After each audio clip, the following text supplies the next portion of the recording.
It's always really exciting for me to open a box of old miniatures. Almost more exciting than cracking open a new set, especially if the models aren't available anymore. I was really fortunate to have been gifted these Bretonnian models by a friend, and so this year I'm going to restore and repaint the army for use in Age of Sigmar. If you're unfamiliar with the Bretonnians, they're an army from the old Warhammer fantasy game that focused on knights, chivalry and honour. They unfortunately never really made it into the Age of Sigmar. When the world was destroyed, most factions survived in some way, or at least their models were used to represent races in the mortal realms. The two main armies that didn't make it were Tomb Kings and Bretonnians, and although we're hopefully going to see a return of Bretonnians in the old world game, for now I'll be using my models as some of the units in Cities of Sigmar. Over the next few months, I'll be converting, fixing and painting up Knights of the Realm, Pegasus Knights and some infantry. But today I wanted to start with a couple of heroes, the Damsel and the Paladin. In the original army, these would probably be mounted on horses, but there aren't really any horse-mounted heroes in Cities, and I wanted to inject a bit of the high fantasy from AOS into the army, so I'll be mounting my old metal heroes on the new Stormcast Eternals dragons. Bretonnia has always kind of been associated with dragons anyway, even if it was slaying them, so it's kind of fitting to use them in this revamped army. The first thing I needed to do was strip the paint off my paladin. I used nail polish remover for this, as it contains acetone, which really easily breaks down paint.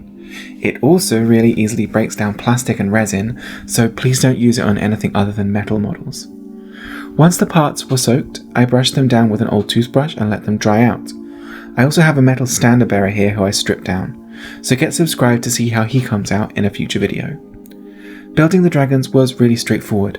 I only really made one change to the model, which was to replace the Stormcast crest on the armor plates with a Bretonnian shield. These shields are from the Peasant Infantry kit rather than the Knights, because I didn't have any spare from the Knights. This is a downside to using old model kits with limited available pieces. The other change I made was to snip the pegs off that locate the Stormcast Rider's feet. With these removed, the metal characters fit almost perfectly, with just a bit of green stuff padding required to fill out the gap due to their slightly wider leg stance. Moving on to the bases, I wanted to replace the flying stands on all the models in this army with scenic bases, so I started by grabbing some scenery pieces that I thought would work, and carving foam rocks to cover the rest of the base. I made both different heights to add variation to the army when it's on the table. I made the rest of the land on the bases using modelling compound, which is also fairly heavy, so I was able to add a bit of weight to the base which should make them more stable.